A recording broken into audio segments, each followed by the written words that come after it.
So the situation is nowhere near to 1998 situation. On the macroeconomic, I've said that the GDP growth is 5.11, and projection of this year is above 5.3%. And Q1 this year, we're optimistic that the Indonesian growth in Q1 is about 5.5%. And then if we see foreign exchange is still around 148.2, is 6 months of import. But if you see the detail of our debt, mostly are from domestic. So the risk of the external shocks is under control. First, disclosure of shareholders' name with above 1% ownership. This already issued in March 2026. The second is more granular investor classification. Remember, the first time I announced this, I proposed to from 9 to 25, but now we can deliver in 39 categories. So it's very granular. This is done by Indonesia Central Security Depository or KSEI that conducted the detailing of the investor classification supported by market participant to be published monthly in IDX website. This already start in April 2026. The third, raising the minimum free float threshold from currently 7.5% to 15%. There is already stipulated by IDX regulation number 1A, or this is, we know this as listing regulation in IDX. The fourth one is announcement of high shareholding concentration or HSC, high shareholding concentration, as an early warning mechanism for investors. In addition, OJK and IDX already introduced further transparency measure, allowing access to beneficial ownership information for shareholder with ownership of 10% or more in listed companies. Presiden Prabowo Subianto menilai kondisi Indonesia saat ini masih aman dan relatif lebih baik dibandingkan dengan negara lain meski dunia tengah menghadapi dampak konflik di Timur Tengah.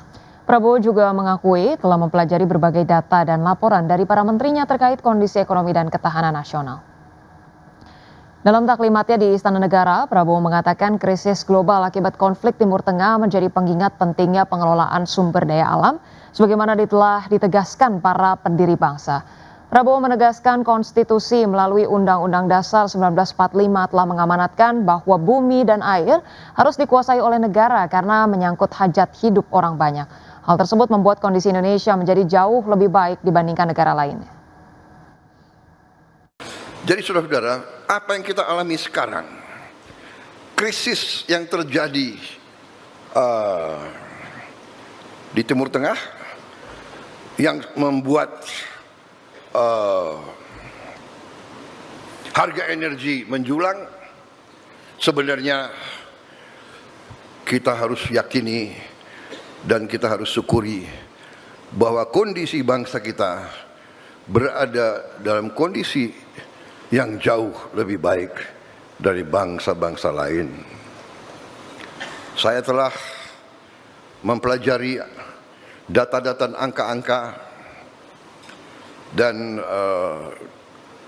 dalam kesempatan hari ini saya kira ada kesempatan yang baik di mana saya setelah saya mempelajari angka-angka, dapat laporan dari menteri-menteri saya, ternyata kondisi kita cukup aman. Ada tantangan, ada kesulitan, tapi kita mampu menghadapi. Ya, pemirsa, pemerintah menegaskan pentingnya reformasi penerimaan negara dengan memperluas basis pajak di tengah tekanan geopolitik global. Ya, strategi penguatan penerimaan harus diarahkan pada perluasan basis pajak yang adil sekaligus mampu menangkap potensi ekonomi baru. Pemerintah menegaskan pentingnya reformasi penerimaan negara dengan memperluas basis pajak di tengah tekanan geopolitik global yang terus berlanjut sejak 2022. Pemerintah menilai ketergantungan pada sumber penerimaan yang sama tidak lagi memadai untuk menjaga kesehatan fiskal. Menurut Wakil Menteri Keuangan Juda Agung, pemerintah perlu mengantisipasi dinamika global yang terus berubah, sehingga strategi penerimaan negara harus mampu beradaptasi dengan kondisi tersebut agar tetap berkelanjutan. Strategi penguatan penerimaan harus diarahkan pada perluasan basis pajak yang adil, sekaligus mampu menangkap potensi ekonomi baru. Selain itu, integritas data lintas sektor serta kerjasama antar kementerian dan lembaga menjadi kunci untuk menutup celah-celah struktural yang selama ini belum tergarap optimal. Oleh sebab itu, penguatan penerimaan harus diarahkan pada perluasan basis pajak yang adil, menangkap potensi ekonomi baru, serta mengintegrasikan data lintas sektor, lintas kementerian dan lembaga. Fokus kita bukan membebani yang sudah patuh, tetapi menutup celah struktural yang selama ini memang belum tergarap secara optimal.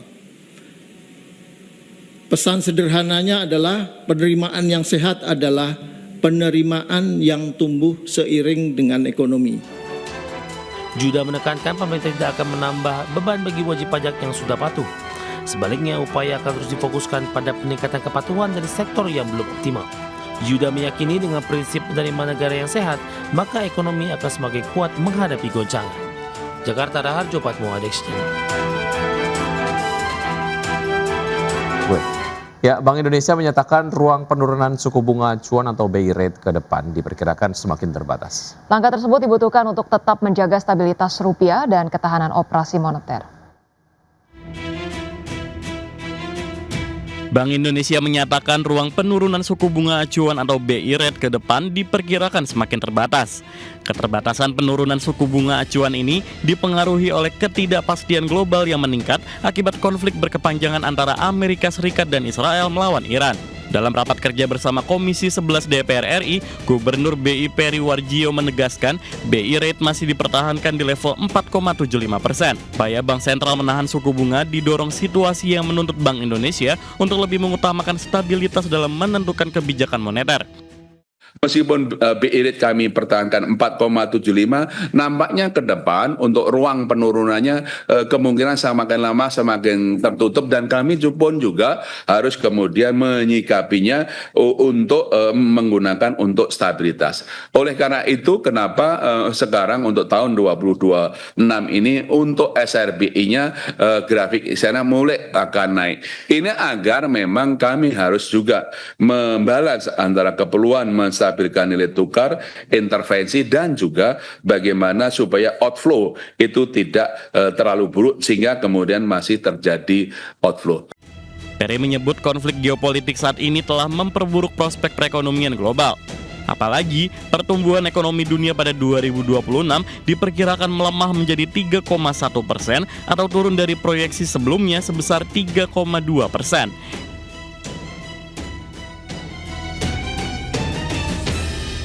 Pemirsa, FTSE Russell resmi mempertahankan status pasar modal Indonesia di secondary emerging market, di mana FTSE Russell juga belum mempertimbangkan Indonesia untuk dimasukkan ke dalam watchlist dan akan terus memantau perkembangan reformasi serta berinteraksi dengan pelaku pasar. FTSE Russell menegaskan saat ini masih mencermati implementasi berbagai langkah reformasi yang tengah dijalankan di pasar modal Indonesia.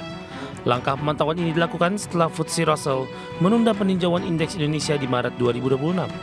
Sejak saat itu, evaluasi difokuskan ke efektivitas kebijakan yang telah diluncurkan otoritas dalam respons sejumlah catatan terkait kualitas data dan keterbukaan informasi.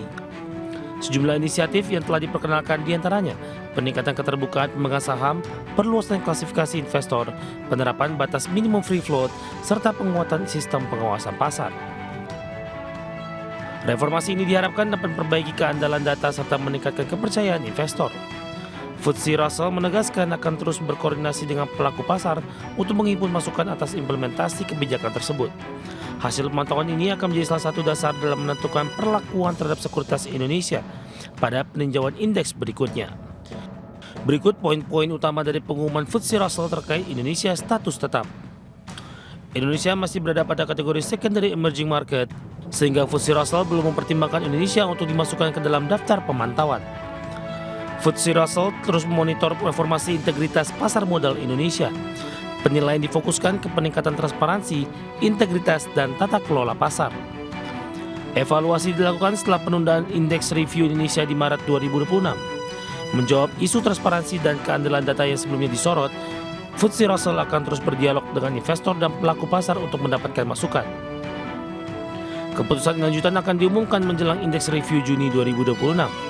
Basis keputusan akan mempertimbangkan progres implementasi reformasi dan umpan balik dari pemangku kepentingan.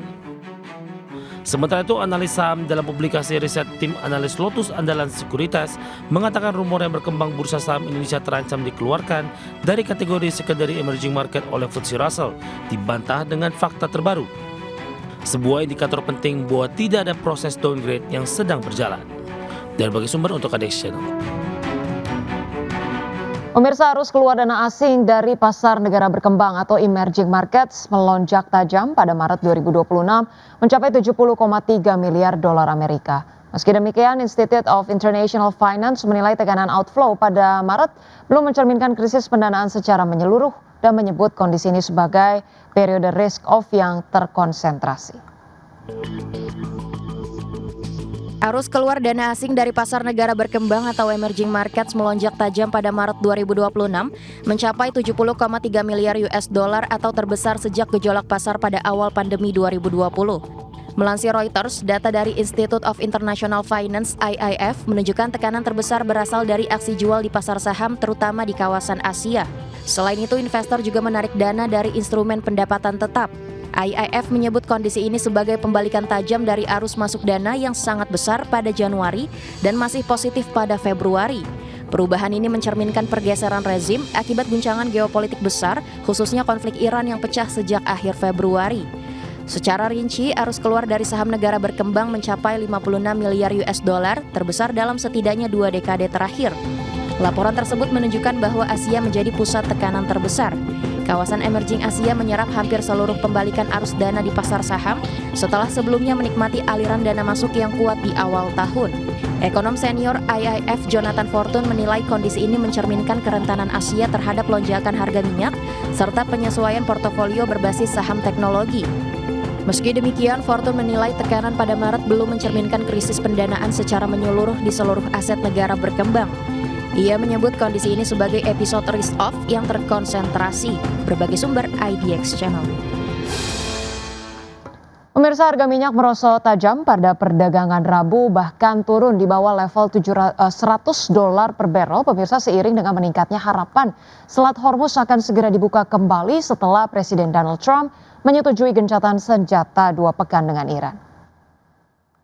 Minyak mentah berjangka Brent ditutup merosot 13,29% menjadi $94,75 per barrel. Sedangkan minyak mentah berjangka West Texas Intermediate anjlok lebih dalam, yakni 16,41% ke level $94,41 per barrel. Penurunan tajam ini dipicu oleh ekspektasi pasar bahwa jalur pelayaran energi global melalui Selat Hormuz akan kembali normal usai gencatan senjata. Sehingga pemirsa, pasokan minyak yang sempat tertahan dapat segera mengalir ke pasar internasional. Kesepakatan gencatan senjata tersebut tercapai menjelang tenggat waktu yang sebelumnya ditetapkan oleh Trump bagi Iran untuk membuka Selat Hormuz atau menghadapi serangan besar terhadap infrastruktur sipil. Adapun sebagai catatan, sekitar 20% pasokan minyak harian dunia melewati Selat Hormuz, menjadikannya salah satu titik paling krusial dalam perdagangan energi global.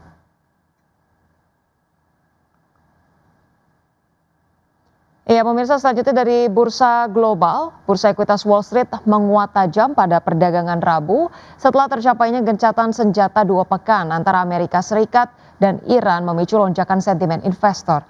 Ketiga indeks utama mengalami rally besar sejak pembukaan pasar dipacu oleh optimisme global setelah kesepakatan yang dimediasi Pakistan menghentikan sementara konflik yang dimulai dengan serangan gabungan Amerika Serikat dan Israel ke Iran pada 28 Februari. Ya, baik pemirsa, kami hadirkan informasinya. Pada perdagangan Rabu, indeks Dow Jones Industrial Average ditutup melambung 2,85% ke level 47.909.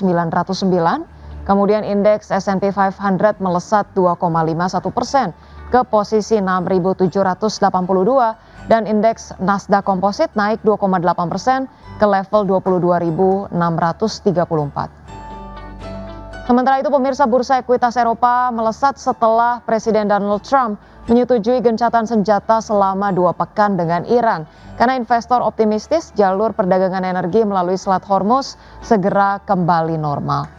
Kami update informasinya pemirsa, indeks Stock 600 ditutup melambung pemirsa 3,88%. Kemudian ditutup indeks Jerman naik 5,06% ke posisi 24.080. Indeks FTSE 100 Inggris naik 2,51% ke posisi 10.608.